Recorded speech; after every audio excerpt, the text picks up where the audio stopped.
Doctor Montenegro, si gusta, me indica si damos un par de minutitos más o si desea que iniciemos. ¿Cómo estamos ahí de quórum? Vamos con 5 participantes. Ya puse algunos recordatorios. Ok, pero igual va a estar en el Facebook, ¿verdad? Y estamos grabando, ¿verdad? Sí. Ya estamos grabando y ya ahorita le doy a la opción del Facebook Live. Ok.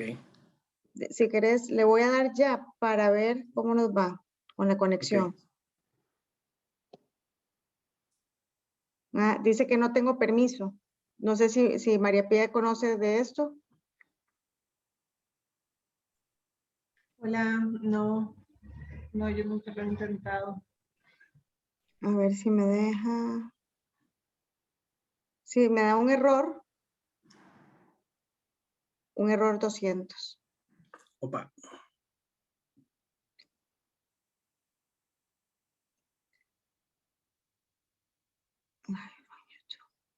No, para las 3 opciones me da el mismo error. Seguro hay que ser administrador de la página de Facebook del colegio también. Puede Sí, ser, exactamente. puede ser exactamente que la cuenta no coincida. Ujú. Exacto. Sí, porque esta es mi cuenta y yo no soy administradora de la cuenta de Facebook. Ok, bueno, de todos modos se va grabando. Imagino que hay gente que se va Ahí se va llegando viendo. después y la puede ir viendo también, ¿no? Claro. Perfecto. Sí. Perfecto. Ok, entonces si gustan, voy a encender la cámara. Muy buenas noches a todos. Bueno, de parte de la Sociedad de Gusano de Corazón de Costa Rica, le damos las bienvenidas a todos los presentes, a los que también nos van a acompañar después viendo esta grabación. Hoy nos complace iniciar nuestro ciclo de charlas. Esta noche yo seré la mediadora de la charla. La misma tiene una duración de aproximadamente 1 hora. Les pedimos por favor que mantengan los micrófonos cerrados y las preguntas que tengan las escriban en el chat. Al final van a ser leídas y contestadas por el doctor. Dicho lo anterior, me complace presentarles al doctor Víctor Montenegro Hidalgo, catedrático del Laboratorio de Parasitología de la Universidad Nacional de Costa Rica, licenciado en Medicina Veterinaria de la Universidad Nacional de Costa Rica, con un doctorado en Parasitología Veterinaria en Hannover, Alemania. La charla de hoy se titula La enfermedad de Chagas y hidrofilariosis, diagnósticos y estudios en Costa Rica. Pues sin más preámbulos, los dejo en compañía del doctor, que sé que tiene muchísima información acerca de ambas enfermedades y que realmente son de suma importancia para nosotros. Muchas gracias, doctor. Apago cámara y micrófono y mantengo el chat abierto y revisando los micrófonos de los demás. Perfecto, muchas gracias, doctora. Queridos colegas y amigos, un gusto participar acá, bueno, con ustedes, con las cositas que hacemos ahí en el laboratorio y con la misma sociedad de Gusano de Corazón, que hemos venido precisamente trabajando en charlas, hemos hecho reuniones, días de trabajo, actualización y una serie de cositas. Entonces, parte de eso lo recogemos acá. En el laboratorio de parasitología, además del diagnóstico que se brinda, hacemos investigación, en la medida de lo posible, con diferentes personas que nos han ayudado, como lógicamente la doctora Floriana López y, bueno, en el pasado otros colegas y amigos que nos han permitido ir trabajando precisamente haciendo investigación, mapeo, tamizaje de diferentes enfermedades y precisamente hemos tenido que ver bastante un poco con estas dos enfermedades que precisamente, como lo vemos acá, afectan el corazón y si bien tiene que ver lógicamente con otros animales, en perros ha sido muy importante recordar, y creo que en la mañana hubo comentarios sobre esto, lo que son las zoonosis. Si bien es muy importante lo que es la inocuidad de los alimentos por la transmisión de enfermedades a través de estos, bueno, acá tenemos también un proceso zoonótico, y de hecho, los que recuerdan, en el laboratorio que yo trabajé primero como estudiante asistente y luego me quedé ahí dando guerra, fue precisamente en zoonosis, en el laboratorio de la Escuela de Medicina Veterinaria, ahí en la UNA. Bueno, a lo que vinimos. Precisamente a principios del siglo pasado, hace más de 100 años, el doctor Carlos Justiniano das Chagas lo mandaron a llamar a Minas Gerais porque estaban construyendo la línea férrea y resulta que los operarios, los obreros del tren, los que estaban haciendo pues la línea férrea en Minas Gerais, en el estado de Belo Horizonte, como dicen ellos, se estaban muriendo de una enfermedad que los debilitaba, los incapacitaba, y entonces el hombre comenzó llegó precisamente a darse cuenta que lo que tenían la mayoría de los operarios era que dormían en galeras donde habían chinches que los picaban de noche y defecaban. Y también él hizo un estudio de toda la zona que se había invadido y del montón de animalitos que quedaban en las zonas de bosque que todavía estaban a la orilla de lo que sería finalmente la línea férrea. En las heces de los chinches, el doctor Chagas encuentra lo que hoy conocemos como el Trypanosoma cruzi, que él lo llama así por su maestro Osvaldo Cruz, que estaba en el Instituto antes Manguinhos, que después de su muerte se llamó Instituto Osvaldo Cruz, que sigue funcionando en Brasil, y hay sedes prácticamente en todo Brasil, que es un instituto así de investigación, y tiene muchas publicaciones y muchos trabajos.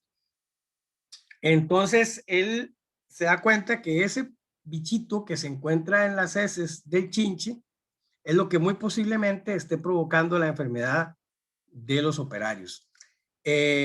Desgraciadamente, él no encuentra en ninguna de las personas, ni en ninguna parte, pese a que tengan signos de enfermedad o se estén muriendo, el parásito.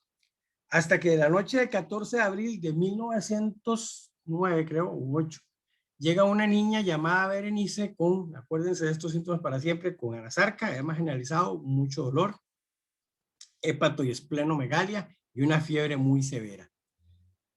Carlos Chagas tomó una gotita de sangre de Berenice, la pone en el microscopio y por fin, ahí estaban los mismos bichitos que estaban en las heces de los chinches, estaban en la sangre de Berenice. Y de hecho todavía se conserva la cepa Berenice, original, hasta congelada está, que fue la que ayudó Carlos Chagas. Y luego ya logró encontrar los parásitos en algunos animales por diferentes partes y las encuentra en el perro. Y de hecho eso es bastante importante para lo que vamos a ver ahorita más adelante, que sea de los primeros animales que Carlos Chagas encuentra los parásitos circulantes, sea el perro. ¿Okay? Por otro lado, Carlos Chagas muere en los años 30 del siglo pasado, pero completamente peleado con mucha parte de los científicos y de los médicos de Brasil, porque lo desacreditan, porque resulta que no muchos de esos pacientes, pese a la muerte por falla cardíaca congestiva, la sintomatología que conocemos hoy como enfermedad de Chagas, todo a nivel cardíaco, podía encontrar el parásito de alguna forma. Y hay algo importante, ya en la fase crónica es muy raro que se encuentren los parásitos circulantes en sangre, lo cual dificulta mucho su diagnóstico con la técnica que se usaba antes, que era precisamente sangre al fresco para identificar el parásito. En la fase aguda, tanto en humanos como perros, sí logramos encontrar los parásitos circulantes, que fue precisamente lo que permitió que Carlos Chagas encontrara los parásitos en la sangre de Berenice y en los perros que iban sangrando precisamente en la zona esta de Belo Horizonte, ¿okay? En Minas Gerais. Acá está Salvador Mazza, que en algunas partes se llama la enfermedad de Chagas-Mazza, porque Mazza sí la pega, por decirlo así, el hombre como más acucioso, más tenía más suerte o más ojo, o más paciencia o más horas nalga enfrente del microscopio, y él sí encontró en la mayoría de los pacientes que él considera que tienen Chagas, los quistes con amastigotos, nada más acuérdense el nombre, imagino que se acuerdan de parasitología, pero ahorita lo repasamos, los quistes con amastigotos en el corazón, en los tejidos, ya en lo que eran las autopsias. Y Mazza es el primero que prueba un tratamiento que es lo que se conoce como el Rochagan, que es el Nifurtimox, que lo sigue produciendo, como uno de los pocos tratamientos que hay, aunque tenga muchos efectos secundarios. Hay el benznidazol, no benznidazol, benznidazol y Nifurtimox son los únicos dos productos que están aprobados y que tienen realmente efecto para la cura de la enfermedad de Chagas en perros y en humanos. ¿Ok? Entonces, Salvador Mazza deja su cátedra en Buenos Aires, se va a Jujuy y en Jujuy se da gusto con lo endémica que es la enfermedad de Chagas por las casas de adobe, las condiciones de hacinamiento de algunas personas y la cantidad de chinches que se encuentra, aunque él anda por toda Argentina, es en Jujuy donde vas a su hospital y donde logra realmente, como les dije, llegar a desarrollar una pericia bastante importante con lo que es el diagnóstico o encontrar precisamente esos amastigotos, esos lo que llaman los nidos chagásicos, y la descripción completa histológica de los cortes de corazón de los pacientes muertos. Y como les comentaba, es el primero que prueba un tratamiento que fue el Nifurtimox en aquellos años y bueno, se logra de una u otra forma tratar la enfermedad. Ok, ahí con estos dos señores, a manera de paréntesis, cuando yo estaba terminando la tesis, decían que había más gente viviendo de Chagas que muriendo de Chagas, que habían un montón de posibles cardiopatías o problemas cardíacos, idiopáticos o alternos o por otras cosas, hasta se hablaba de que tenía que ver con el bocio y todo, y que no necesariamente todo lo que se trabajaba con Chagas era Chagas. Ya a finales del siglo pasado, a principios de estos, cuando ya tenemos lo que es la biología molecular, precisamente el PCR y la secuenciación, se comienzan a hacer biopsias, incluso de corazón, lo que es el diagnóstico a nivel sanguíneo, con PCR y un montón de cositas más, permiten que se aísle el ADN, precisamente del Trypanosoma cruzi, de diferentes tejidos, de diferentes fluidos y todo eso, y hace ver que realmente todos esos que se sospechaban que realmente eran Chagas, sí eran Chagas. Entonces ya el problema de lo escurridizo que es el parásito para su diagnóstico, se vinieron a solventar hasta cierto punto. Y bueno, no puedo hablar de Chagas y mencionar a Rodrigo Celedón, con quien tuve el gusto de hacer la tesis, que prácticamente, y según gente que uno conoce en Honduras, El Salvador, es la persona que más ha trabajado en lo que es Chagas en Centroamérica, montones de publicaciones, maestría en Brasil, doctorado en los Estados Unidos, innumerables publicaciones, estudios, y el descriptor acá del ciclo de toda la enfermedad de Chagas, y lógicamente nuestro vector, que ya vamos a mencionarlo un poquito más, el triatoma dimidiata, muy característico. Este es el adulto, mucho más fácil de reconocer. Las ninfas son más chiquititas y son cafés y no están aladas, pero bueno, este es lo que más estamos acostumbrados a ver. Parte de la encuesta o de lo que les recomiendo tener en sus clínicas, precisamente si pensamos en zonas endémicas o en general, en el país es bueno tenerlo.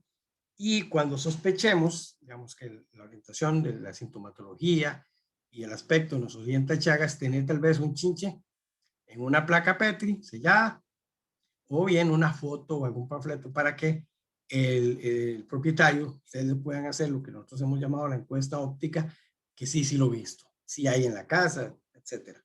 Y hay bastantes colegas que de una u otra forma llaman o preguntan precisamente por la sospecha de Chagas, pero es muy importante que tenemos acá el índice entomológico. Sí, digamos, en zonas no endémicas del mundo, Europa, incluso Japón, se hacen tamizajes y resulta por las abundantes inmigraciones, porque es una enfermedad propia del continente americano. Es acá donde tenemos todo el ciclo completo, pero con la inmigración la gente se la lleva, no necesariamente hay sintomatología, y una de las formas de transmisión más comunes en humanos, bueno, ya son cada vez menos frecuentes, pero fueron las transfusiones de sangre, incluso las transfusiones de órganos, que provocaban lo que era la transmisión de la enfermedad de Chagas. Y aquí, bueno, esta otra parte, estamos hablando o viendo imágenes de lo que es usando el corazón, Dirofilaria iminitis, que vamos a desarrollar más adelante. Bueno, un poquito ahí, ubicándonos en la enfermedad de Chagas, que de hecho tiene cientos de años de estar en el continente, incluso en momias de culturas como la Moche, Inca. Se han encontrado que los vectores que hay en Sudamérica, como el Rhonius prolixus o el Triatoma infestans, ya se conocían en las formas silvestres en cuevas. Entonces, al domesticar animalitos como los cuiros, como fuente de proteína, se llevan el cuiro y se llevaron el chinche y hicieron el ambiente, las casas de adobe, de bareque, donde estos animalitos, estos chinches, estos vectores pueden vivir perfectamente. Teníamos, como acá, un ciclo silvestre y también un ciclo doméstico donde, y hay varios estudios que que después los podemos compartir o conversar, utilizan el perro como centinela para ver en qué momento el perro se lo convierte, lo que hace ver que ya tenemos ciclo doméstico y algo más que también sigue siendo importante. Pese a la gran similitud que hay entre la enfermedad de Chagas en humanos y perros, el perro sí dura más tiempo parasitémico, o sea, sí tiene más tiempo los chinches circulando en sangre, los tripanosomas, perdón, los parásitos circulando en sangre, lo cual lo convierte en la fuente de parásitos para el chinche y lógicamente, los puede transmitir al humano. Vamos a ver qué le pasa aquí a mi compu que no quiere seguir. Yo como pegada. Allá, ahí estamos. Bueno, aquí está lo que sería una gotita de sangre al fresco con el Trypanosoma cruzi ahí entre los eritrocitos. Es un flagelado con membrana ondulante, con un núcleo, y esta estructurita que tiene acá se llama cinetoplasto o kinetoplasto. ¿Ok? Acuérdense de eso porque esto es muy importante para diferentes aspectos, el cinetoplasto, además de que es todo un orden que tienen esta estructura. Vean que se tiñe de una manera muy similar al núcleo y resulta que lo que tiene es un remanente de material genético extranuclear, lo que llaman el K-ADN o ADN del cinetoplasto o kinetoplasto. ¿Por qué con K? Porque en inglés es con K, aunque en español ponemos con C, cinetoplasto, porque ustedes pueden escuchar gente que diga kinetoplasto todavía. Ok, y es un pedacito, un fragmento de ADN extranuclear que tienen estos parásitos. Este es el flagelo, esto es la membrana ondulante y digamos, si lo vemos en sangre al fresco, se está moviendo bastante entre los eritrocitos. Vean que es un parásito sanguíneo extracelular, o sea, no está en células, sino en el mismo fluido. ¿Ok? Bueno, por aquí en algún momento va a aparecer este Totó, que es un gato que le gusta acompañarme en las clases, en las charlas y cualquier evento con la computadora y les estaré avisando. Ok. Tenemos la fase aguda, y acuérdense entonces de Berenice, fiebre, hepatosplenomegalia, edema, puede haber taquicardia, cefalea sea muy fuerte, dolor de cabeza, y en los casos, dependiendo del ingreso del parásito, puede ser que tengamos el signo de Romaña, que es a nivel ocular, un edema bipalpebral no doloroso, o bien el chagoma, que es el nódulo o la nodulación a nivel cutáneo, cuando el ingreso sea por esta vía. ¿Ok? No atraviesa la piel intacta, o sea, tiene que haber algún tipo de lesión, o bien ya sea conjuntival, oral, o incluso a nivel gástrico penetran los parásitos, y también tenemos la forma de transmisión alimentaria. Esa fase aguda es muy similar en los perritos, ya lo vamos a ver, pero acordémonos en este caso de cómo se da en el humano. Bueno, ahí, como les digo, puede haber, ya hay cosas que vómito, diarrea, o incluso síntomas del sistema nervioso central que no son tan frecuentes. La fiebre, el edema generalizado, perdón, la taquicardia son síntomas típicos de la forma aguda. Dependiendo del paciente, a veces la forma aguda es muy tenue, no es tan grave, ojalá todos los pacientes fueran así, ya se diagnostica, sino que es sutil, tal vez puede cursar solo con fiebre, y pasamos a la forma crónica. Muy posiblemente ustedes en la literatura que hayan visto, en lo que hayan leído o haciendo documentales, van a recordar lo que es la fase indeterminada. Que la fase indeterminada es cuando el paciente no tiene ningún síntoma, pero está positivo. ¿Ok? Entonces, eso ya no se utiliza tanto, sino que si sobrevive la forma aguda, entra inmediatamente en la forma crónica. ¿Qué tenemos en la forma crónica? Que no vamos a encontrar, y esto lo olvidé ahorita, en la forma aguda es cuando podemos encontrar los parásitos circulando en sangre, tanto en humanos como en perros. Es en ese momento cuando hay parasitemia. Es puramente ahí cuando vamos a encontrar lo que es los parásitos circulantes, que es en la forma aguda.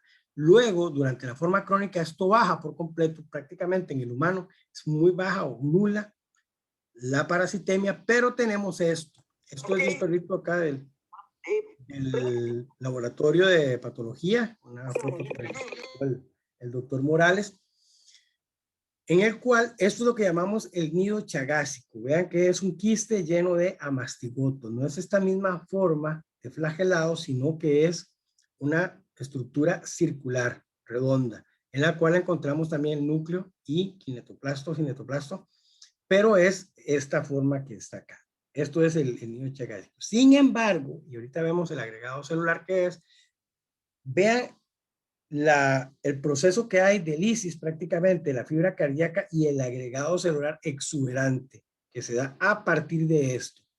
Por eso, como les decía, no necesariamente todos los casos es tan fácil encontrar los nidos chagásicos. Hay casos en que no se daba y por eso pues, se desacreditó tanto a Carlos Chagas, aduciendo que no realmente todos los casos puedan decir que era Chagas porque no encontraban esa estructura, pero sí encontraban todo esto.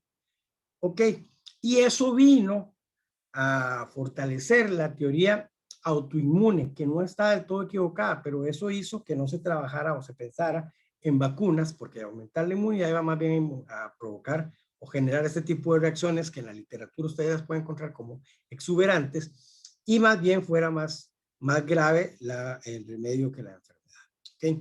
Como les decía, el kinetoplasto es un pedacito, un fragmento de ADN extranuclear que resulta que se parece mucho, y además partes de la membrana del parásito también, se parecen mucho a partes de las células que tenemos algunos vertebrados. Entonces, al hacer anticuerpos contra este tipo de antígenos, resulta que es un anticuerpo prácticamente como una escopeta que dispara parejo y puede arrasar o arrasa incluso con tejidos propios del vertebrado y no específicamente contra el parásito. En la forma aguda, como recuerdan, podemos encontrar IgA principalmente, pero los IgG, o sea, los anticuerpos ya de tipo IgG, van a circular de por vida. Antes se suponía precisamente que esos anticuerpos, estando el parásito o no estando, incluso con la cura, se iban a mantener. Ya después se logró estudiar con ratones, con trasplante de corazón en ratones, que estas estructuras, los nidos chagásicos, son necesarios para que el proceso crónico se dé, para que eso se mantenga. Si esto no está, y eso hizo que se ampliara el tiempo del tratamiento hasta lograr eliminar lo más posible este tipo de formaciones, los nidos chagásicos, hace que la forma crónica no sea tan grave, no terminemos en algo así, ¿ok? Que los parásitos estén de por vida. Entonces, se vio puramente o precisamente que estas estructuras hacen que el proceso de la respuesta inmune sea constante y que provoque esta respuesta exuberante incluso contra tejidos del propio hospedador, el humano o el perro. Quedémonos en estos dos de momento. ¿Ok? Y que los parásitos se mantienen de por vida. Lógicamente, entre más pronto se diagnostique y más se trabaje en lo que es el tratamiento, precisamente durante la fase aguda, más éxito vamos a tener y más vamos a evitar que se dé la forma crónica. ¿Ok? Ambos, tanto los parásitos como los anticuerpos, son de por vida y precisamente estos IgE es los que nos permiten hacer las encuestas, los tamizajes, los screening, como dicen, para ver la prevalencia de Chagas. Y también eso ha salvado muchísimas vidas, precisamente en los bancos de sangre, porque yo recuerdo todavía en los años 90 se decían que si uno a Bolivia se quedara tomándose un traguito, lo que fuera en el hotel, pero que no se fuera a dar muchas vueltas por ahí, porque si se tenía un accidente y le hacían una transfusión, se venía con Chagas. En un momento acá también, en Centroamérica, quiero decir, en el año 2001 hubo una reunión en Tegucigalpa y se acordó que todos los bancos de sangre iban a implementar una prueba serológica para Chagas y una confirmación en un laboratorio de referencia o laboratorio central. ¿Okay? Ahora sí, desde 1909 ya Carlos Chagas encuentra los parásitos en perro y pone al perro como parte del ciclo, aunque en ese momento era más importante los reservorios silvestres, eran más importantes que el perro en el ciclo de la enfermedad de Chagas, o como Carlos Chagas la encuentra en los primeros estudios. Este es Canelo, que es el primer perro diagnosticado con Chagas en este país, realmente por Rodrigo Celedón, y que vemos que tiene acá el abdomen completamente dilatado, una citis grave. Y el dueño de Canelo, Juan Pablo, creo que se llamaba, es el niño, ya es un señor, está ahí, también estaba positivo a Chagas, eran de la zona de Belén. Y años después, 2009, 2010, por ahí llega este perro, también de la zona de Belén, vean, con asitis y requete positivo a Chagas todos los estudios y los análisis que se le hizo. Resulta que el perro, y esto sí lo pueden buscar porque parte de lo que es el tratamiento y todo se sigue trabajando con perros, debido a que tiene varias ventajas. Y resulta que una de las principales ventajas es que sí reproduce de manera muy similar todo el proceso cardíaco que se da en el humano, se da de una manera muy similar en el perro. Es un animal de una vida relativamente larga, de 11 a 16 años en promedio. Su sistema cardíaco está súper y requete estudiado y analizado, lo cual permite ver o identificar las alteraciones cardíacas que se van dando. Es dócil, se puede reproducir con relativa facilidad. Las vías de inóculo son múltiples y 100% efectivas, se lo digo yo.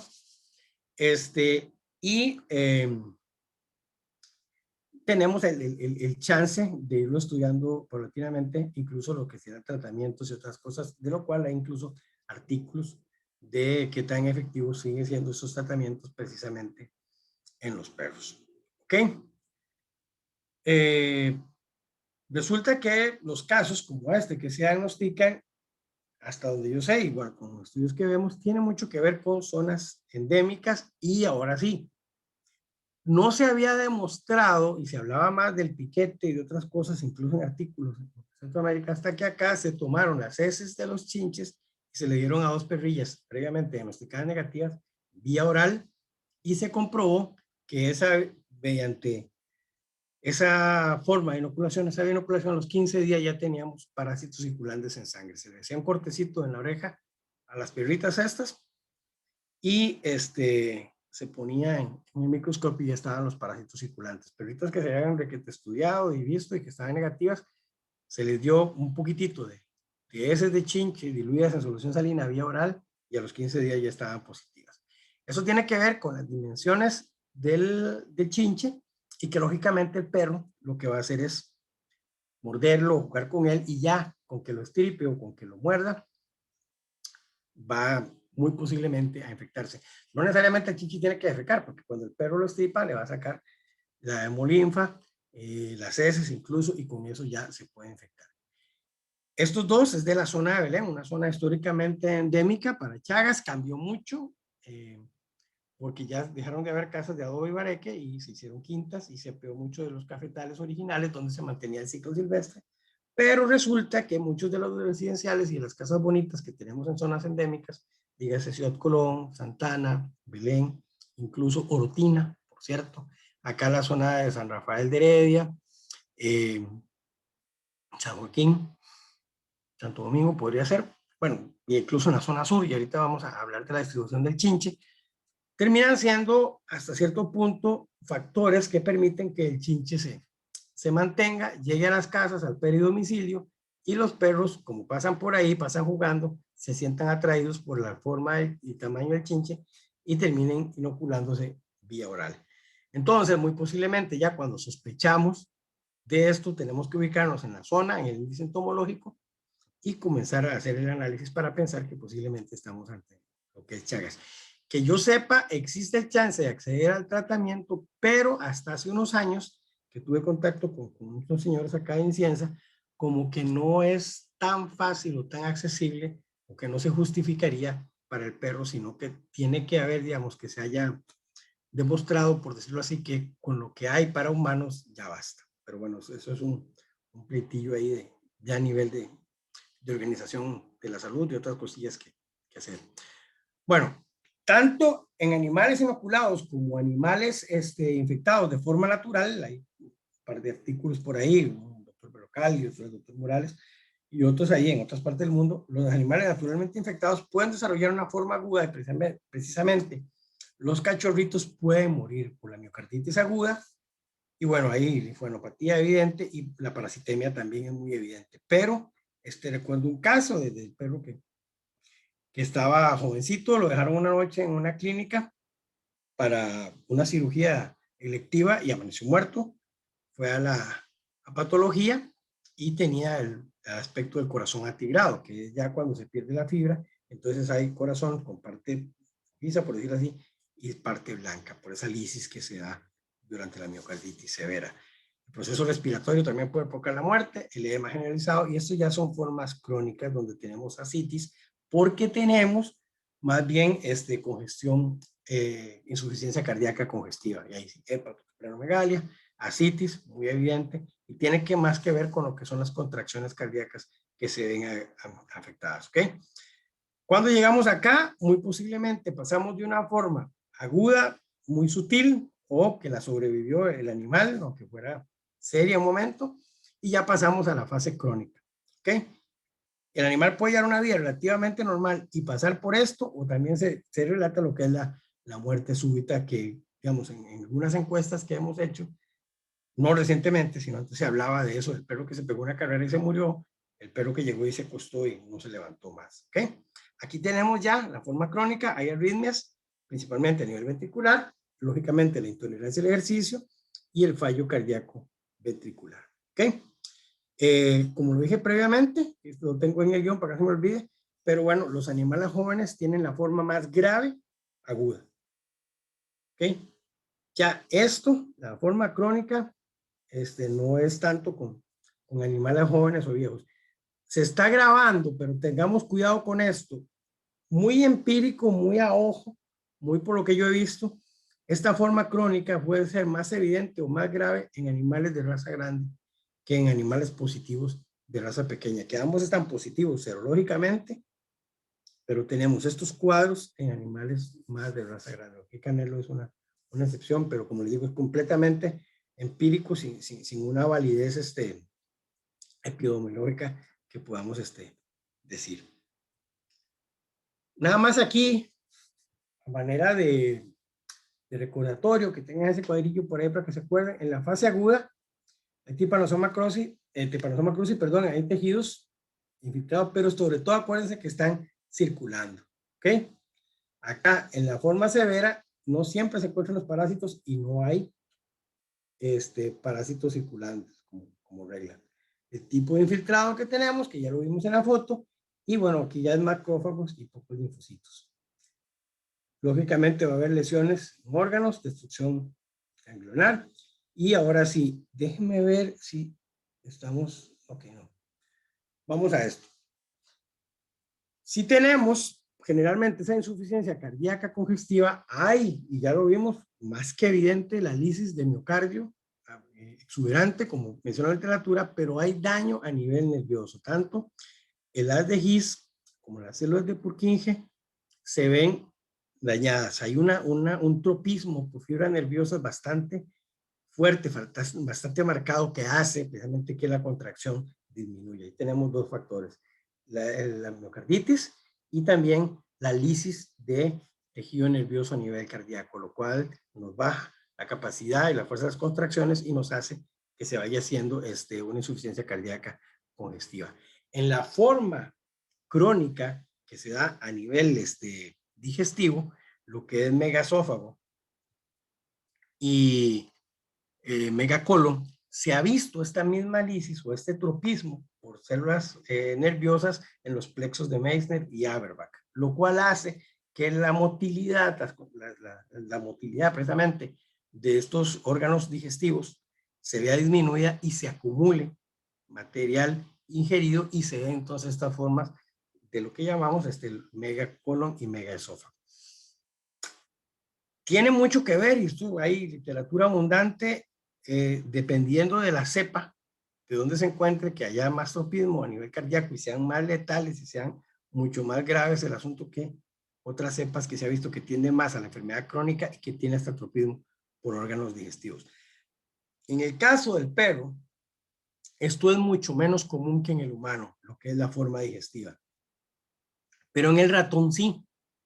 El ratón, digamos, cepas con tropismo digestivo, en humanos, en ratón se da, en el perro, generalmente es a nivel cardíaco. Y eso ahí, no sé, tal vez dentro de un tiempo podamos, les esté diciendo que ya se encontraron esto y lo otro para decir.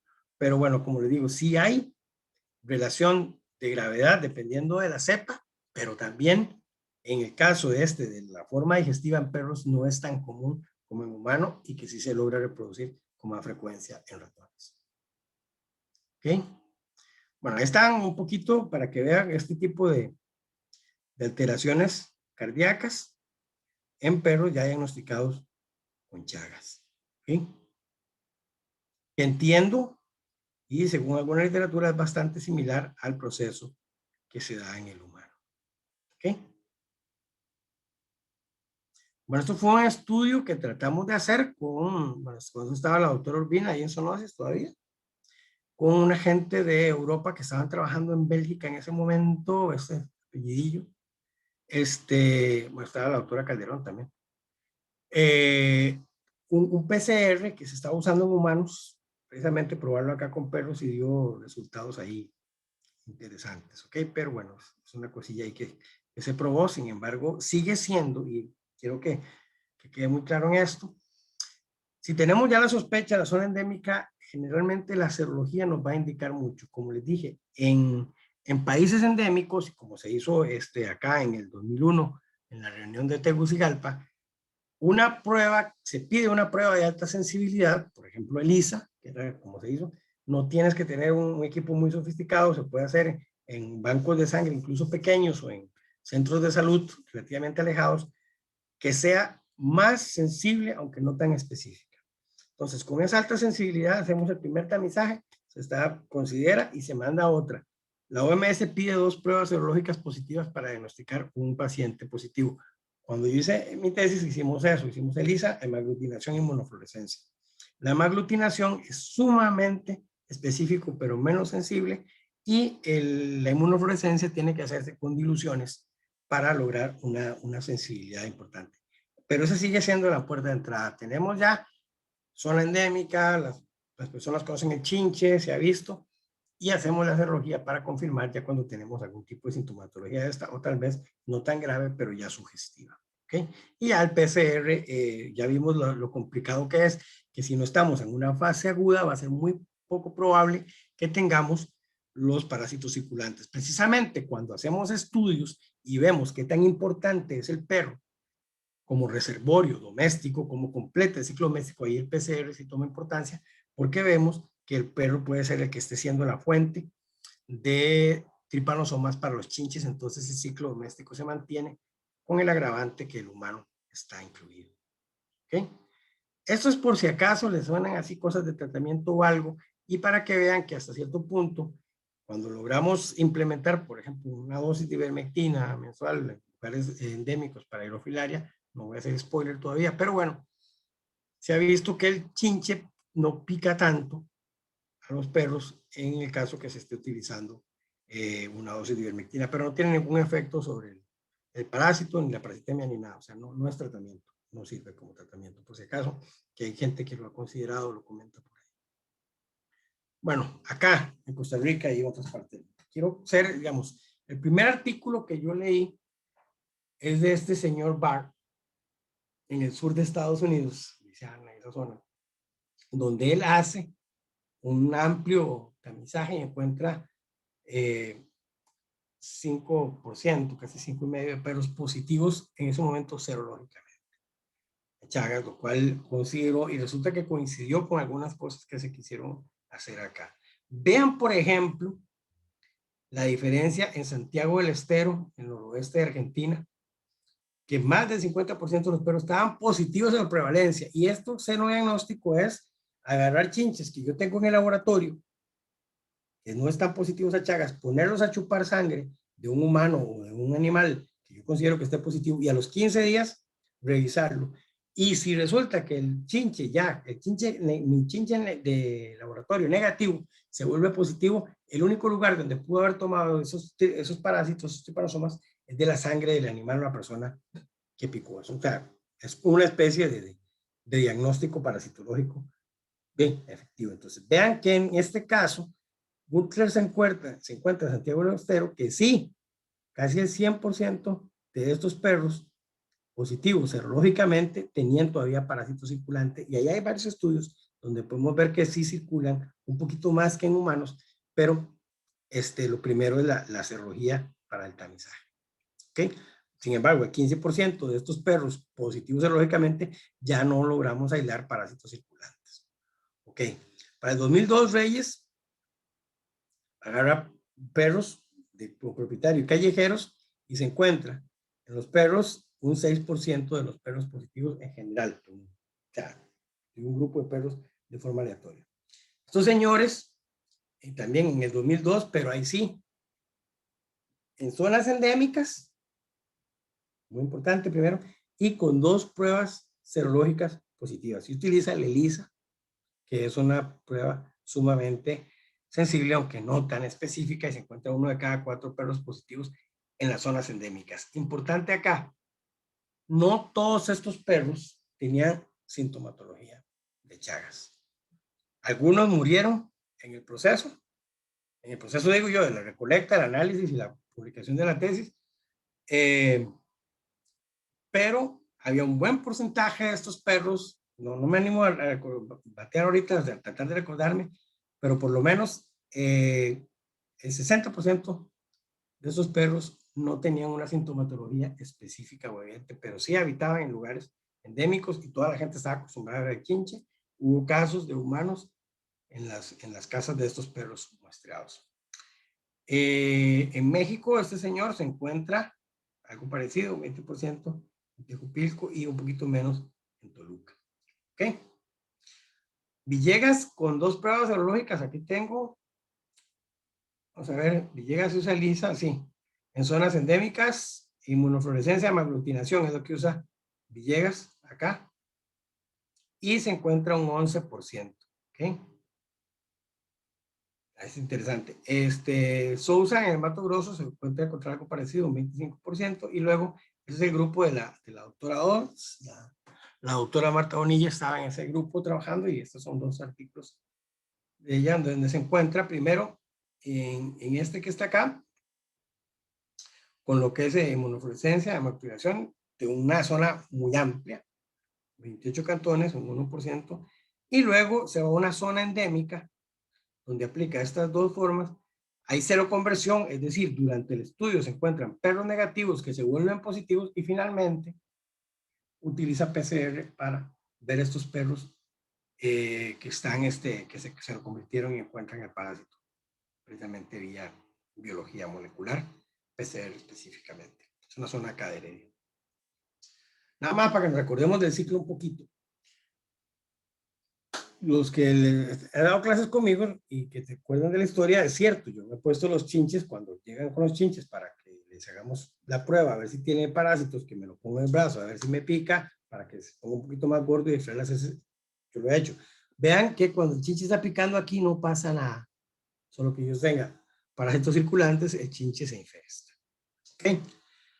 El parásito se replica en el intestino del chinche y sale en sus heces, que es lo que tenemos acá. Ahí viene el parásito. Y más importante aún, vean que la piel intacta no pasa nada, pero en una microlesión, ya sea cuando yo me rasque, cuando yo me rompa, cuando tengo una heridita, o cuando me despliegue, me lo pase la conjuntiva ocular o me lo trague. En algunos países el problema es la vía oral, por ejemplo, en la parte del Amazonas el chinche no vive en las casas, sino que vive en las palmeras, y la gente recolecta el azaí para hacer yogur, helados y no sé qué en las grandes ciudades, pero también ellos se comen un poquito del azaí y se pueden infectar, o sea, la vía oral.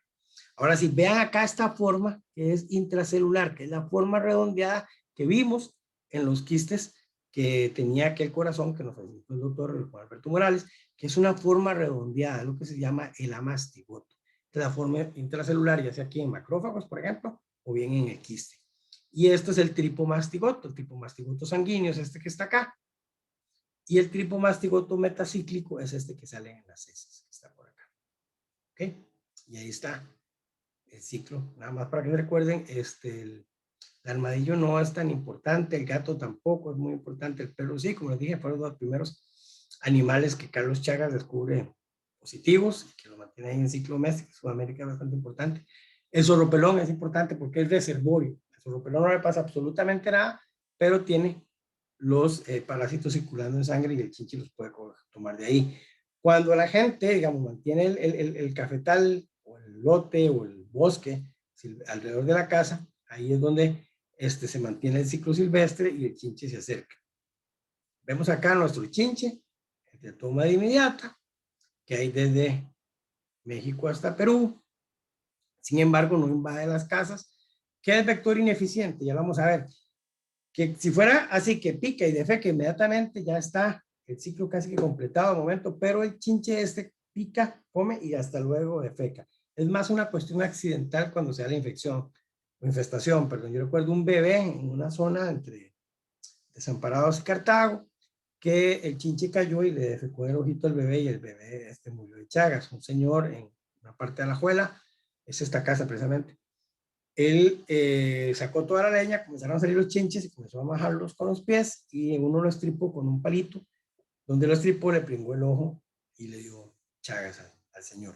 Este ambiente reproduce un poquito las cuevas en los árboles donde viven las zarigüeyas, el zorro pelón, y donde cohabita con el chinche seco, está protegido del sol literalmente, y acá en el piso de tierra ellos se camuflan para que las gallinas u otros predadores no se los coman y se mantienen ahí, se pasen a la casa. No son como los de Sudamérica que viven en las grietas de las paredes, ¿okay? Sino que viven normalmente en el piso y bajo los acumulos de leña y ahí se mantienen. Esto es lo que les decía a las casas. Mantenemos ya sea zonas de cultivo, cafetal por ejemplo, o zona verde, bosque original, alrededor de la casa, y ahí se da el ciclo silvestre. El chinche adulto vuela, generalmente atraído por la luz, y se mantiene acá en el peridomicilio, y ahí se da el encuentro con el perro y se da la infestación. Vean lo que es la diferencia de un vector eficiente y otro no eficiente. El teatoma de inmediata es el que tenemos acá y el Rhodius prolixus es uno que hubo acá, que ya no hay, que se logró exterminar, lo que dicen que en Guatemala hay rebrotes. Y es una historia un poquito larga que la vemos otro día. Cuando vemos las casas, vemos que más de la mitad de las casas pueden tener teatoma de inmediata. Son Honduras a finales del siglo pasado. Y Rhodius prolixus no hay en tantas casas, pero cuando hacemos serología de los habitantes de estas casas, el 40% de los habitantes de las casas donde hay Rhodius prolixus está positivo de Chagas y solo el 15% de los habitantes de las casas donde hay teatoma de inmediata está positivo de Chagas. Pero con el perro esto no funciona, esto es para humanos, porque el perro lo muerde. Ya vimos, ya probamos en este país lo eficiente y lo bueno que es esta vía de inoculación, la vía oral en perros para Chagas. ¿Okay? Esto es en un lugar donde la gente gastó un montón de plata haciendo esta terraza, comprando una super pantalla para ver los partidos y dejaron los chécheres de la construcción ahí y esto estaba lleno de chinches y los dos perros estaban positivos. Esto yo mismo lo pude ver. Esto el grupo que coordina ahora la doctora Dolz es en Acosta. Yo también tuve el chance de ir por ahí y es una casita mucho más humilde donde el señor sigue utilizando esta madera, cocinando con leña a veces y los perrillos se echan por ahí. Yo me encontré huesillos, o sea que muy posiblemente las zarigüeyas lleguen a comerse algún pollillo o algún bichito por ahí, se queden por ahí y los chinches abundaban debajo de esta madera. Entonces, no tiene que ver mucho el nivel económico, como pasa en, por ejemplo, en Sudamérica, otras partes de Centroamérica, sino que los perros de ambas clases están expuestos a nuestro chinche y se infestan. Pero le estamos creando un ambiente donde el chinche puede habitar. Cuando yo estudié, fui a muestrear perros a la zona de Limón, donde por ser el Caribe era históricamente no endémico, entonces para tener mis controles negativos fui a sangrar perros de allá y bueno, el Elisa me salió muy bien en ese tiempo y ahora no sé. Esto me llama una doctora que vive en la zona de Limón y tiene un piquete y se encuentra un chinche en su casa de habitación, en una zona lindísima, bellísima, todo, Cahuita, cerca no de Cahuita Centro, ya vive un poquito alejado, ella es médico. Y resulta que me manda la foto y es un toma inmediato. Entonces inmediatamente ella se va al incienso y vean todo lo que sale. Ya en el Caribe. No sé si tendrá que ver con que se desplazó, se lo llevaron de alguna forma o algo, pero ya es algo que no podemos así tan geográficamente descartar, sino que lo que nos sirve es tener esto por alguna parte ahí para que el cliente pueda decir si conoce el chinche y si estamos en una zona. Una posibilidad de que se dé, ya les dije más o menos el procedimiento, nos orientamos generalmente con la serología y la clínica que hayamos tenido. Bueno, es una pequeña pausa por acá, no sé si había preguntas, doctora López, sobre Chagas y seguimos con Gusano.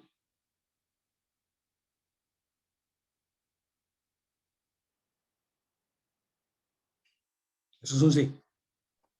Seguimos. Sí tenemos, sí tenemos. Okay. Perdón.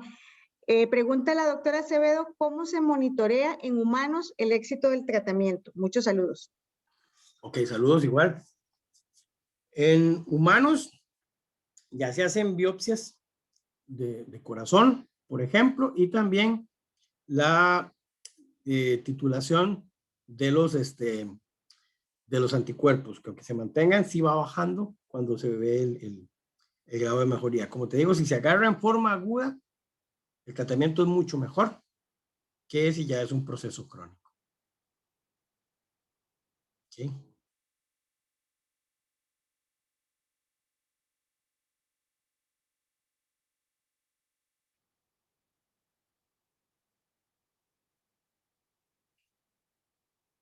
Perfecto. También pregunta, ¿todo animal con problemas cardíacos debería realizarse el test de Chagas?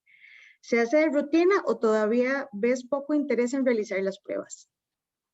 No todo animal con problema cardíaco debe asociarse con Chagas, aunque, digamos, el país es relativamente endémico, tiene mucho que ver la zona donde estemos y la sintomatología, porque hay un montón de patologías más que no tienen que ver con Chagas, que puede ser cardíaco. Ahí me llaman colegas y normalmente se está dando el servicio en el laboratorio de zoonosis que coordina la doctora Dolce y su grupo de trabajo.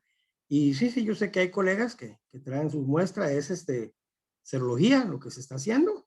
Entonces con suero está bien, se puede hacer y hay interés. Piensen siempre en el índice entomológico, en que el propietario conozca el chinche y que existan las condiciones. Pero sí, digamos, yo siento que el colega en general está consciente de la presencia y que se toma el interés adecuado. No tiene que pensar todo que el corazón es Chagas, no necesariamente. Zonas endémicas y sintomatología muy característica.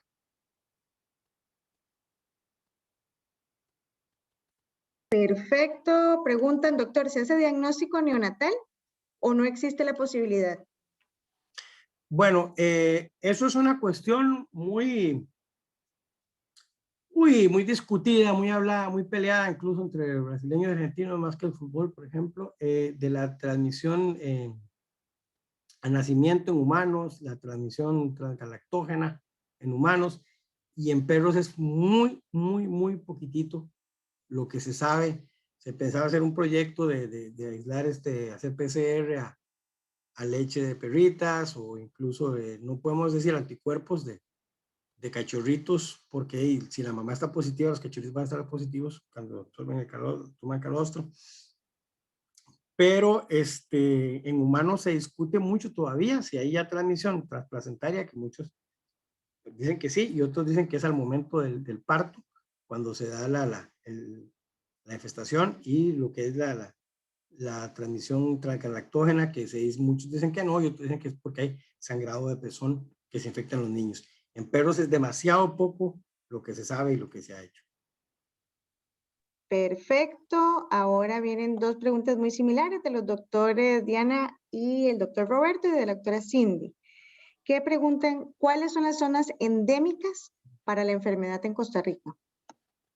Bueno, esto, como te digo, por estudios que tenemos, que hay que hacer otro, y bueno, ya lo hablé con la doctora López, ve que si hay interés ahí los coleguitas para seguir.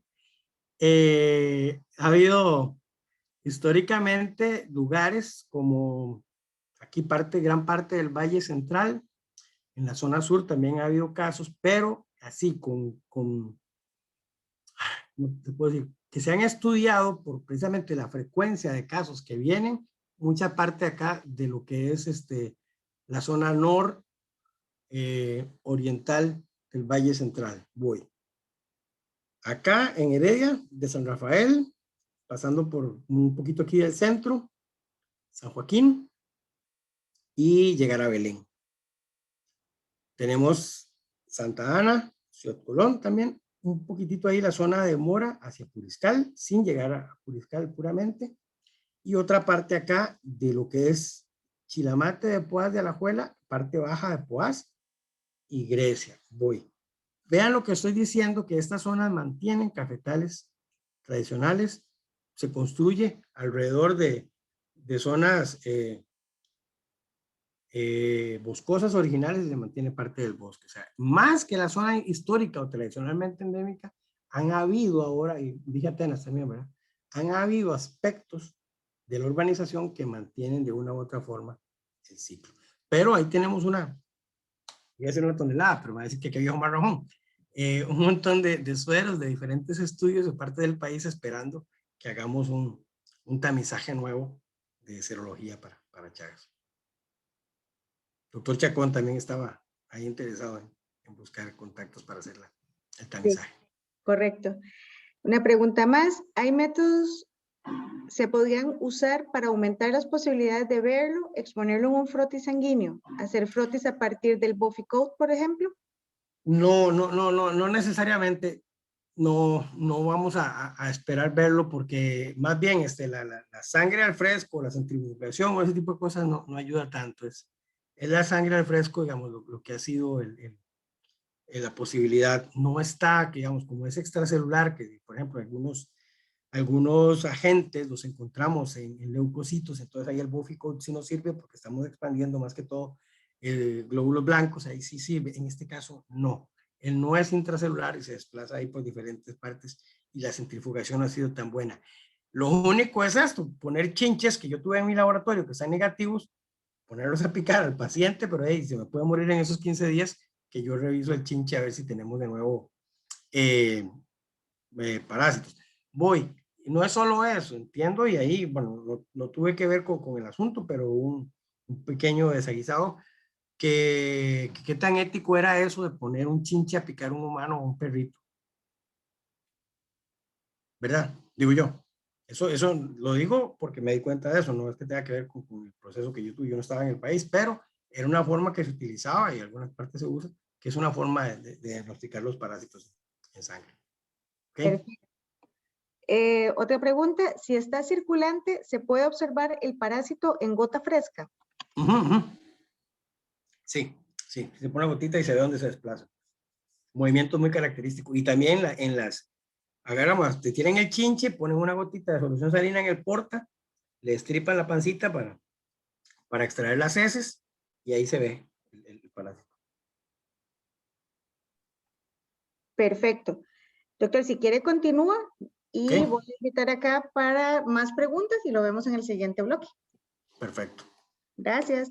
Bueno, siguiendo una charla hoy de parásitos a nivel de corazón, un compañero amigo que nos ha acompañado digamos, en los últimos años, por ejemplo, a mí, con diferentes trabajos, lógicamente la doctora López ha sido un apoyo invaluable, el doctor Joaquín Chacón también una persona súper interesada en el estudio y los diferentes aspectos de este parásito que también vemos que es de transmisión vectorial, que también presentamos o hemos encontrado, hemos visto zonas de alta endemia o exotia, por decirlo correctamente, y que tiene factores muy específicos de su presentación y que realmente es muy importante por muchas de las costumbres que tenemos actualmente con nuestras mascotas y precisamente de las zonas en las que se encuentran. ¿Okay?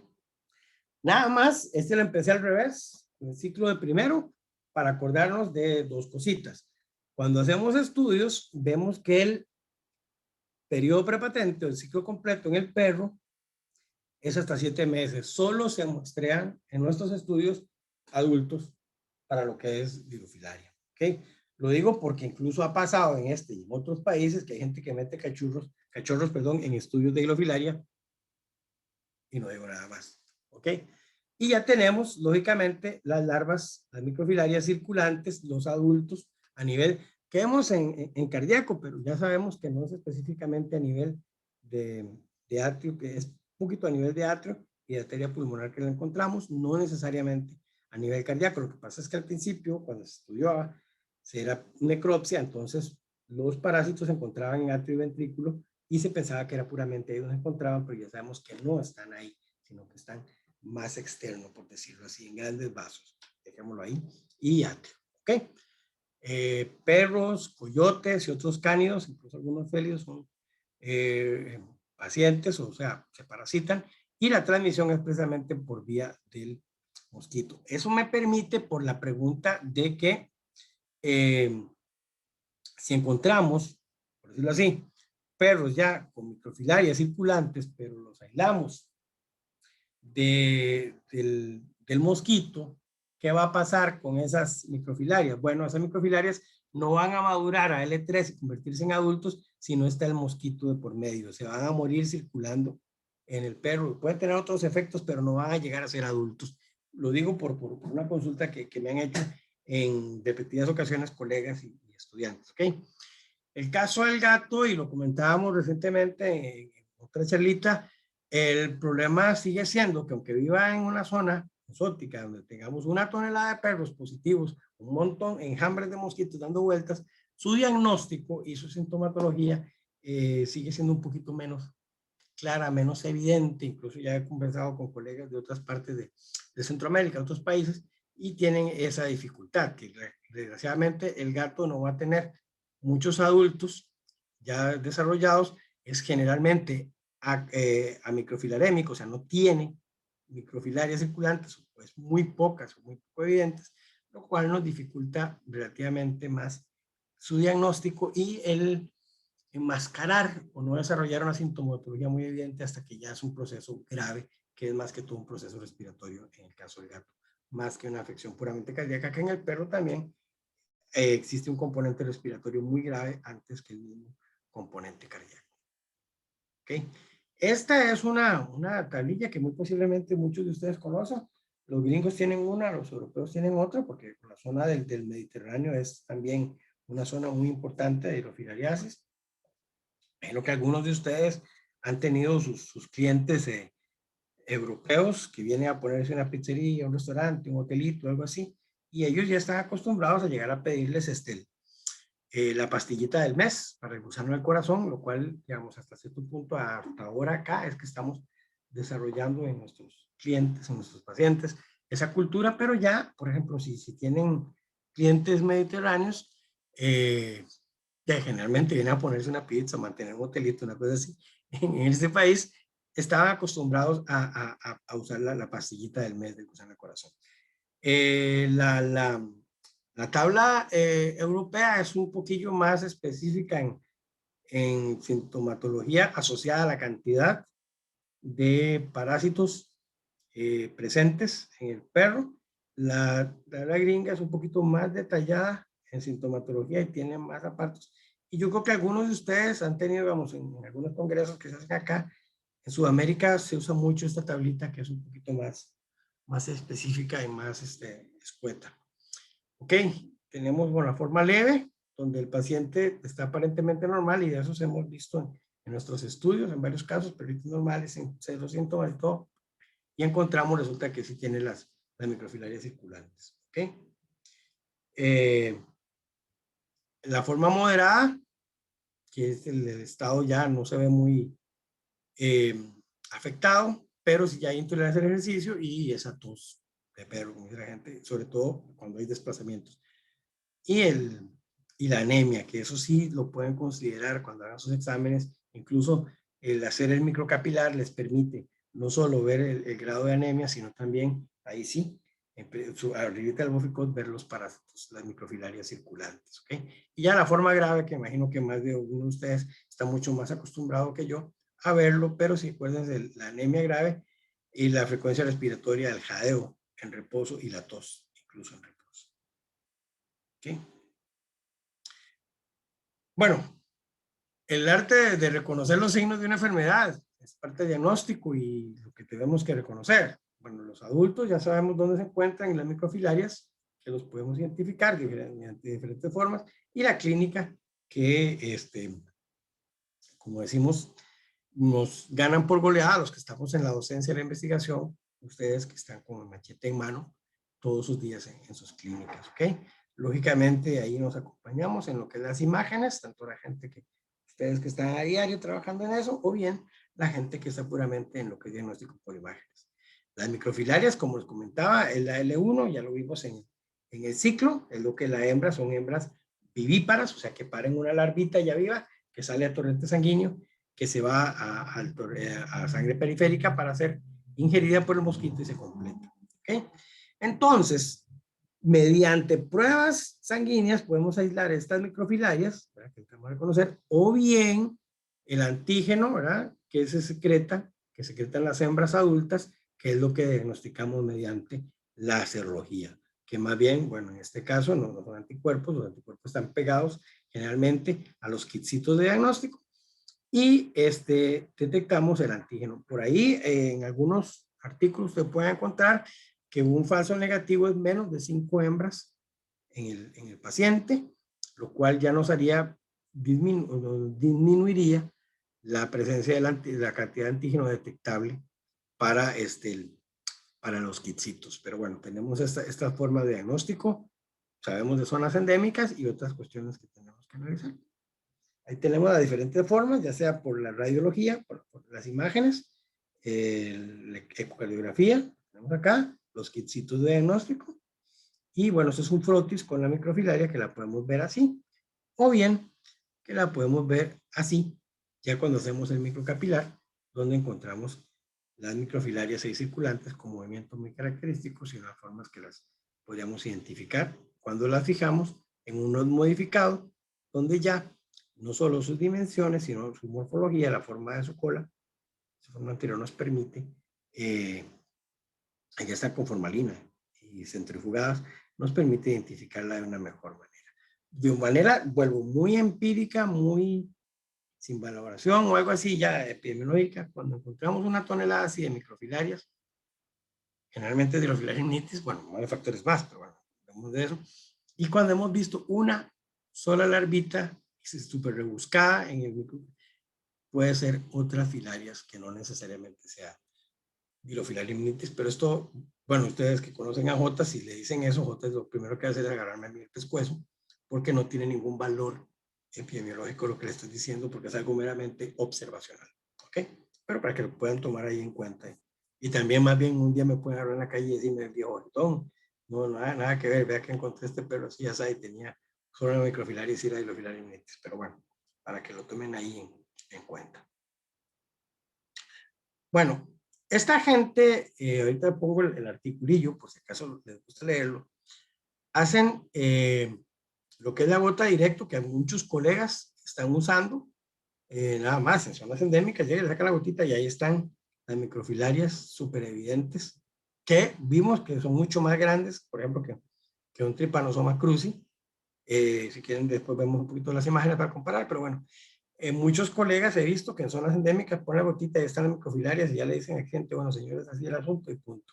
Ellos probaron con la prueba de antígeno, con diferentes soluciones de la sangre, mediante el NOT, y bueno, la gota directa, el microcapilar también, y ya el NOT modificado, que se acuerdan del NOT, es agregar en formalina la gota de sangre, centrifugar y ver este tipo de frotis. ¿Okay? Este es un microcapilar común y corriente, que lo ponemos ahí en un porta y se logra ver. Bueno, resulta que cuando tenemos más de 400 microfilarias por microlitro, ¿verdad? Podemos diagnosticarlo prácticamente en todos. A menos bajamos ya lo que es la cantidad de microfilarias, ¿verdad? Llegamos a 12 por las diluciones que fueron haciendo, se encuentran un 10% en lo que es la sangre directa, ¿verdad? En el microcapilar de Buffy Coat, la mitad, y en el NOT hasta el 80%. De todos estos perros que ya sabemos que estamos positivos, si fuimos, ahí vienen las diluciones, pero estas son las que me importan que veamos acá. De acá a acá, esta sigue siendo la más sensible en cuanto a diagnóstico. Entonces vemos la cantidad de microfilarias es importante para un diagnóstico dependiendo del método que estemos utilizando así. Todas son positivas a antígeno mediante serología. Ahí está el articulillo, son griegos, para que vean qué importante ahí en lo que es el Mediterráneo. La hidrofilaria, y vamos a encontrar montones de artículos en Italia, parte de Francia. Hay una zona ahí de Cataluña, entre Cataluña y Francia, la Guamois de la Ampurdá, que son como esteros ahí. Es importante también, lógicamente, las islas del Mediterráneo, Córcega, Cerdeña, Sicilia, ¿verdad? Es bastante importante. El norte de África, por supuesto, Israel, Turquía, es importante. La hidrofilariasis sí se coincide con otra filaria, pero bueno, en todas estas zonas se hacen este tipo de estudios por lo importante que es, y como les dije, ya les comentaba, que que el europeo de esta zona, cuando se viene a vivir acá, ya viene acostumbrado, viene con la cultura de lo que es la pastillita del mes para prevenir el gusano del corazón. Bueno, acá usamos una vez PCR por una cuestión que es una historia un poquito larga, nada más que lo que detectamos originalmente, bueno, no yo, sino la gente que estaba trabajando con las muestras en Israel, fue que dio positivo a Anaplasma tarsea y resulta que lo que estaba diagnosticando era la Wolbachia, que es una bacteria simbionte de Hydrophila amnitis, y resulta que todos esos positivos a Anaplasma tarsea, que no era ni Ehrlichia ni Anaplasma, era positivo a Wolbachia y eran los perros que estaban positivos a Dilofilaria, y entonces ya se hizo una secuencia ahí para PCR para lograr diagnosticar precisamente Dilofilaria mediante PCR. Pero bueno, esos mismos se les hizo NOT modificado y teníamos 7 microfilarias por microlitro. ¿Ok? Hay relación del NOT con el PCR a tiempo real, que funcionó bastante bien. Y funcionó.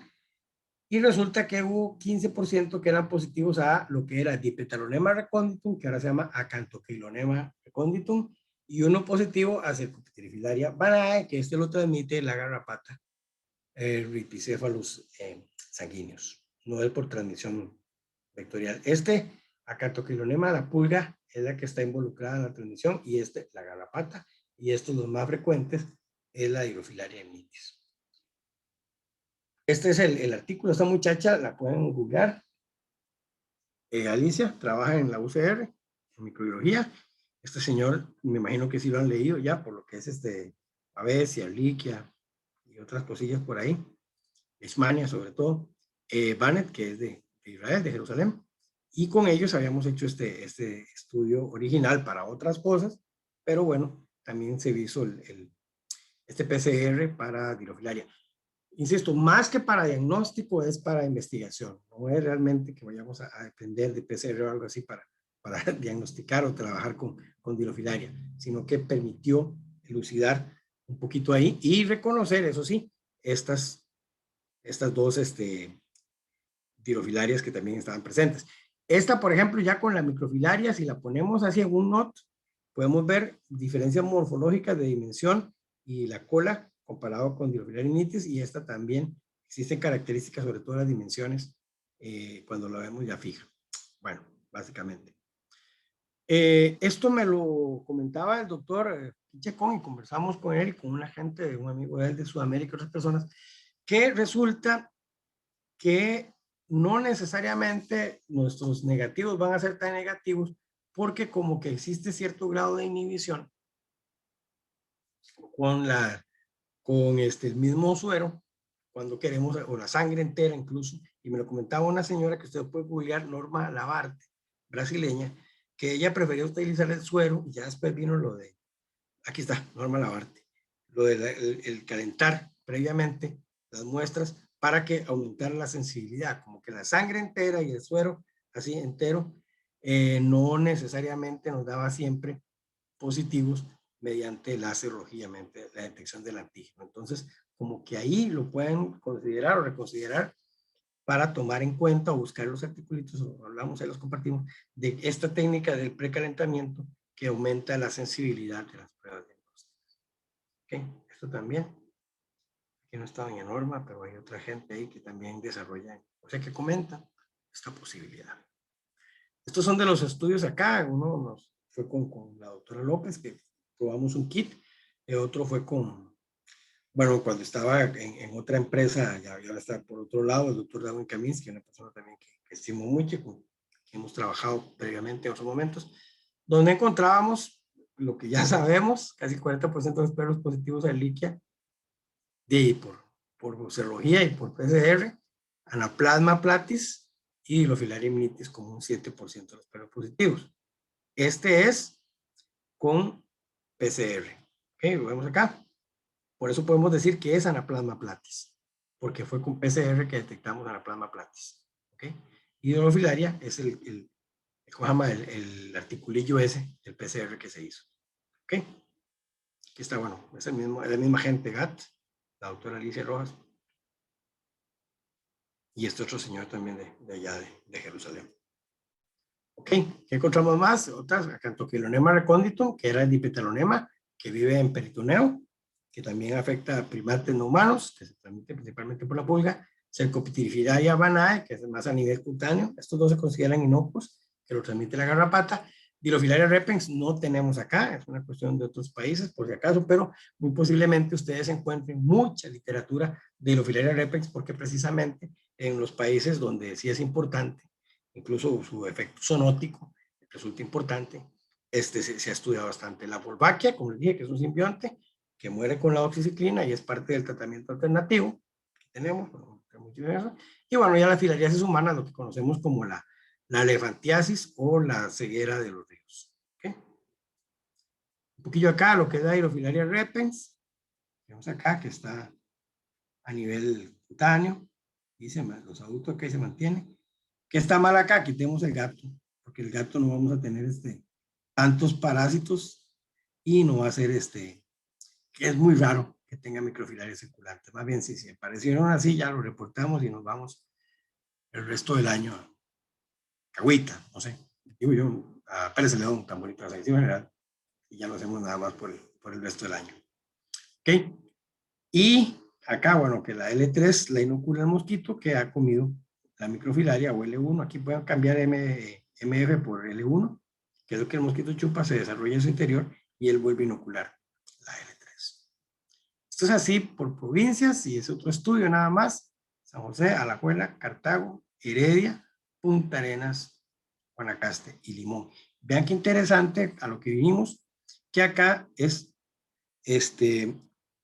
Guanacaste y Punta Arenas los que encontramos con mayor presencia de Dilofilaria imminente. Esto es Guanacaste península, porque Guanacaste continente, y más Liberia y otras zonas hemos encontrado menos, y Punta Arenas, lógicamente, las zonas que visitamos eran muy altas. En este momento, que ya es diferente, ya hemos visto que es diferente, Limón nos sale 0 Dilofilaria imnitis. Entiendo y conversando con colegas de la zona y con gente del Ministerio de Salud, en ese momento hubo una campaña muy fuerte contra el dengue y como que se volaron todos los mosquillos que podemos ver por ahí, no solo Aedes, que a la Aedes le gusta más el humano, sino también los culex, que a los culex sí les gusta mucho el perro y pueden mantener el ciclo. ¿Ok? Fue precisamente con Darwin. Bueno, aquí está Jotas, que lo conocen. Estas dos son señoras que trabajan allá en Alemania, muy buena gente, ambas muy... Esta yo no sé si todavía está en investigación porque ahora la veo en otro tipo de cosas, de pruebas de moléculas, y esta sí, sigue publicando, sigue trabajando, es una persona que le pueden escribir en cualquier momento porque es sumamente abierta para todo eso. Fueron 314 muestras de acá del país, trabajamos con diferentes colegas y se logró llegar a estos datos. ¿Okay? Y acá, bueno, Arenas, fue que más, Guanacaste eran 6, Guanacaste peninsular, no continental. Y estos dos de San José, ya lo he hecho en otras charlas, es gente que viajaba a la playa todos los fines de semana con sus perros. ¿Ok? Y que sí es alto. Bueno, esto es por PCR, donde volvemos al 35%. Vean que la relación serología y PCR es relativamente similar. Y bueno, detectamos por primera vez Babesia Bugelli, que ya se había reportado, pero digamos ya con ADN como tal, que es la que transmiten la garrapata que tenemos, que es esta forma de Babesia. ¿Se acuerdan que antes era Babesia canis todas? Después se pasó a Babesia canis rossi, Babesia canis canis y Babesia canis bugelli. Bueno, ya se acabó, ya por diferencias, por distribución, por manifestación clínica y todo, tenemos 3 especies diferentes de Babesia grandes, Babesias o Babesias grandes que afectan al perro, que son la Babesia bugelli, la Babesia canis y la Babesia rossi. ¿Okay? Están las pequeñas babesias, ¿verdad? Por donde también tenemos en otras especies del género Theileria. En el perro tenemos la Babesia gibsoni o gibsoni, que es una pequeña babesia y que incluso clínicamente de transmisión y de tratamiento se comportan completamente diferente. Y finalmente, vean que el porcentaje de Dilofilaria se mantiene similar, más bajito, pero sí muy enfocado en ciertas partes. Esto es con PCR también, Punta Morales de Punta Arenas, San Ramón. Este es un albergue y los perritos positivos acá, me acuerdo que uno había sido rescatado en Paquera y lo tenían en ese albergue en San Ramón. Y este caso Talamanca fueron unos casitos de Puerto Viejo que encontramos nada más, porque fuimos a Quecoldi, en Quecoldi no encontramos, pero llegó gente de Puerto Viejo ese día al muestreo que estábamos haciendo y estos dos de Puerto Viejo eran los positivos a Aerofilaria. Este es otro donde hay cerología, con también gente de Europa con la que estuvimos trabajando. Y nos encontramos, bueno, el Ehrlichia alto, ¿verdad? En general, con el intervalo de confianza, un 40% de perros positivos a Ehrlichia, anaplasma casi un 15%, Borrelia burgdorferi, por si la gente les dice que el problema del Lyme y todo eso acá, no. Y esto puede ser un falso positivo perfectamente. No tenemos que tener Lyme acá. Ok, Babesia. Esto es estandarizando una prueba. Que ya sabemos que lo que hay acá es Babesia fugeli y, bueno, ya han habido casos de Babesia gibsoni acá en Centroamérica y acá en el país específicamente. Pero bueno, tenemos acá importante un poquito lo que es Guanacaste, vean, Heredia, pero sobre todo Guanacaste es bastante interesante la prevalencia serológica que tuvimos ahí de Babesia. Y ahora sí, Hydrofilaria encontramos en la zona de Alajuela, zona norte, zona húmeda, presencia abundante de mosquitos. Lógicamente, un poquito limón, vean que no es muy alto todavía, aunque sí hay. Y nuevamente Punta Arenas, que solo lo superó en este caso Alajuela, pero también las dimensiones o el tamaño de la muestra varían. ¿Okay? Es este articulillo, lo pueden buscar por ahí. Más que todo gente de Europa, y este señor Nicolás Panchev, él está trabajando mucho lo que es diagnóstico serológico e implementación de pruebas rápidas. Esta muchacha ya no trabaja en ese momento con la gente que estamos en el momento, y esta sí le pueden escribir, ella sigue siendo directora de un instituto de parasitología precisamente en Japón. Bueno, mediante PCR entonces logramos encontrar el Ehrlichia canis, Babesia fugeli, ya que empleamos el rango, Hepatozón canis, que hay acá en el país, que lo transmite la garrapata, la amblioma, pero en este caso no es por piquete, sino porque el perro se come la garrapata. Anaplasma platis, Anaplasma phagocytophilum, que esta sí es zoonótica, ¿verdad? Dilofilaria imnitis se vuelve a confirmar, y Acanthochelonema recondito se vuelve a confirmar. ¿Ok? Y resulta que ninguno fue posible hallar Borrelia burgdorferi, por si la gente le pregunta si hay borreliosis de Lyme en el país. El Ehrlichia chafensis, que es zoonótica, en este caso ahí por lo menos lo encontramos, y el Ehrlichia wingi, que también tampoco se encontró mediante estas técnicas. Vean aquí un poquito para que nos volvamos a ubicar. ¿Okay? Esto es Ehrlichia, provincia de Punta Arenas y Guanacaste, vean la prevalencia es alta, San José no tanto, Cartago menos, Limón, un poquitito relativamente, Heredia y Alajuela. Pero bueno, aquí también tiene que ver con el N, podemos comparar los circulitos. ¿Ok? Anaplasma es muy similar en todas partes excepto San José. Limón también es bajito, pero bueno. Perdón, Cartago es bajito y San José es el que menos. Acá tenemos entonces ya Babesia, donde esto es porque la prueba se estaba estandarizando, no es una prueba 100% oficial, es el cuadrito. Pero bueno, nada más vemos que Guanacaste es alto, Punta Arenas no tanto, y acá, Dilofilaria, esta parte de Alajuela, que es la parte norte, y la parte de Punta Arenas es una alta prevalencia de Dilofilaria imnitis, entonces eso nos permite orientarnos. No tenemos que descartar que zonas donde no tenemos todo el ambiente para que se dé la dirofilariasis, esto quiere decir perros parasitémicos que sean fuente de microfilarias para los mosquitos abundantes, ¿verdad? Condiciones de temperatura superior a los 26 grados y humedad superior al 80%, que esto acelera el desarrollo de la L1 a L3 dentro del mosquito, que hagan lo que llamamos el efecto bola nieve, que cada vez va a haber más perros microfilarémicos y van a seguir infectando a otros. ¿Okay? Lo que sigue, para mi gusto, sería hacer monitoreo de temas de prevención, como la pastillita de lactona macrocíclica una vez al mes, como el uso de collares en los perros, como el uso de otros productos también de larga acción y repelentes, para ver lo que es la conversión desde que arrancamos en cero con los pacientes que ya están positivos y los que están negativos y darle monitoreo a estos pacienticos. ¿Okay? Esto tiene un poquito que ver con Guanacaste, que mucho del muestreo es continental, Liberia. ¿Okay? Pero si nos venimos a la zona peninsular, esto va a cambiar por completo. Y los perros de San José Centro, Cartago, Alajuela, Heredia, que se van a la playa y se llevan a sus propietarios. ¿Okay? Que el perro que viene a la playa se lleva a los propietarios a pasear, porque en muchos casos es así, que el perro manda, es algo que no debemos descuidar y que sí tenemos el chance de decirle a la persona que puede tomar el tratamiento de lactadas macrocíclicas preventivo cuando va a viajar a la playa. Y el uso de collares es muy importante. Okay. Este fue un estudio que también hicimos con muestras de Nicaragua, con esta misma gente, donde encontramos de manera muy interesante que hay más anaplasma en Nicaragua y sin embargo, diofilaria es mucho menos, pero yo creo que allá sí se usa mucho más las lactonas macrocíclicas libremente.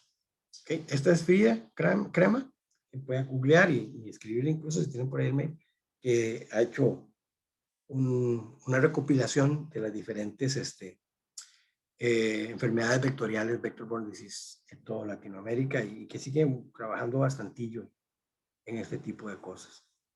En análisis, ¿verdad? En regionalizar, en mapear, en hacer screening, cosas, o hacer, no directamente el estudio, pero sí buscar o recuperar la información para mantener un mapeo de lo que son las principales enfermedades vectoriales en diferentes partes del mundo, incluso desde el sureste asiático tiene, pero bueno, yo creo que no nos hace tanta gracia estar viendo lo que pasa allá en Indonesia o Singapur y esa zona, sino lo que está pasando acá.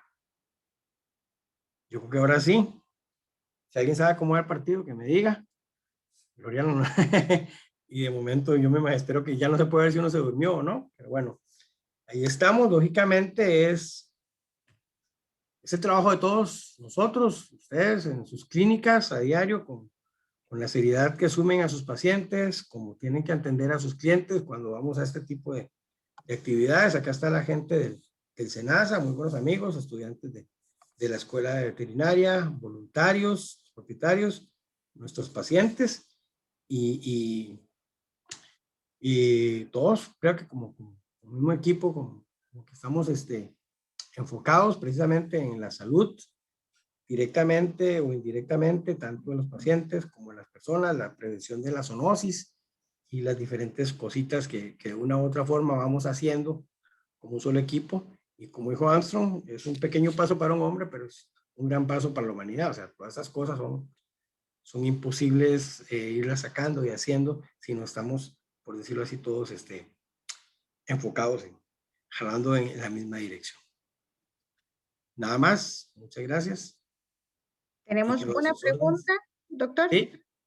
Bueno, el doctor Arturo Trejo dice que el partido va 1-1 para el conocimiento popular. Muchas gracias. La doctora Cintia pregunta, ¿en cuál estadio de la filaria se da la simbiosis con la Wolbachia? El adulto. Pero las microfilarias también tienen una relación ahí con la misma Wolbachia. Pero el principal metabolismo, desarrollo y todo, incluso para el nivel reproductivo, son los adultos. Perfecto. Para el PCR, ¿prefieren detectar antígeno de Wolbachia porque es acesimbiosis o solo ocurre con Dirofilaria? No, voy.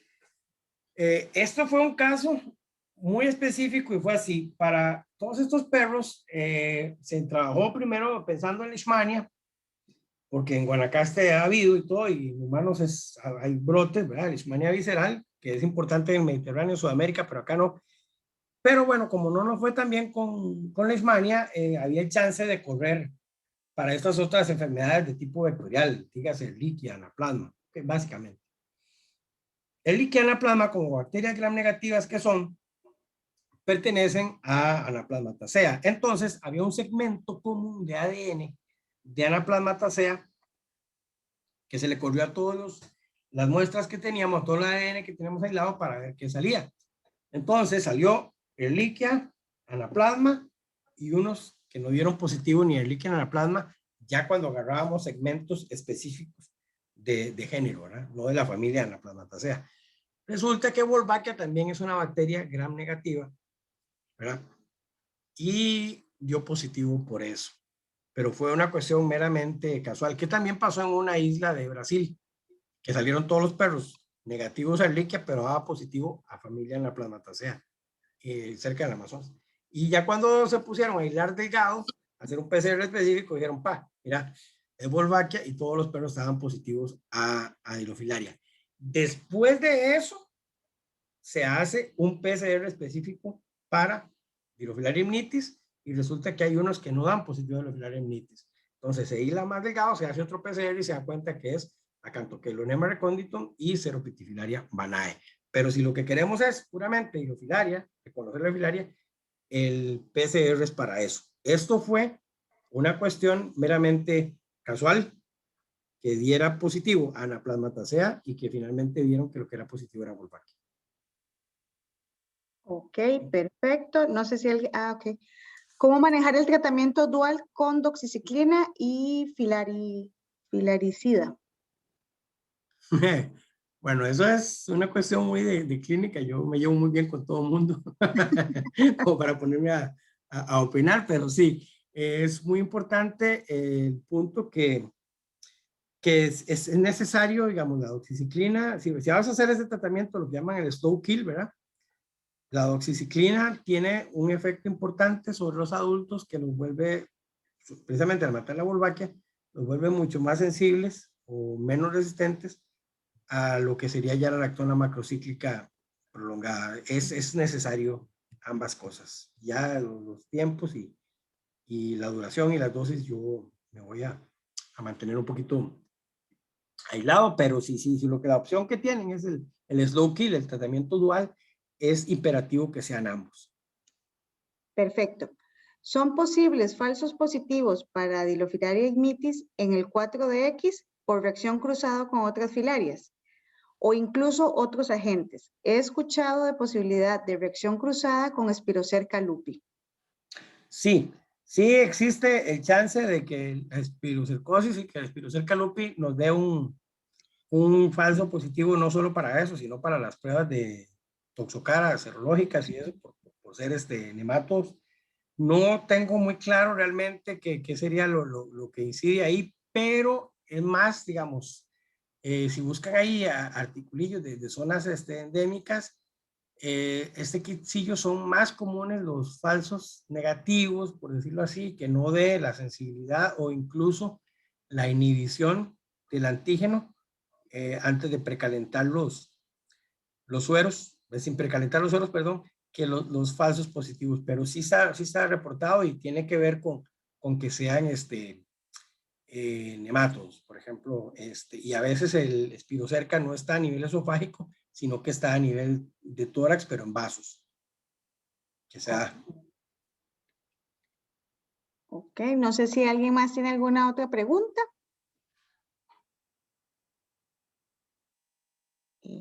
Parece que no. ¿Está bien? Parece que estamos, doctor. Muchísimas gracias. Oh, gracias por la invitación, por el chance a todos ustedes. Espero que no se hayan dormido por la información del, del partido. Estoy segura que nadie se durmió. Bueno. Bueno, muchísimas gracias a todos. Muy buenas noches y ojalá nos puedan acompañar en las siguientes charlas que están planeadas a través del colegio de parte de la Sociedad de Gusano de Corazón. Muchísimas gracias a todos por su tiempo. La charla va a quedar grabada y a disposición en la página del colegio. Muchas gracias. Gracias Ahora a sí todos. puedo ir a sacarme un fresquito para seguir viendo el partido, ¿verdad? Es lo que toca. Ok. Muchas gracias, doctora, y gracias a todos. ¿Verdad? Gracias a todos. Muy buenas noches. Buenas noches.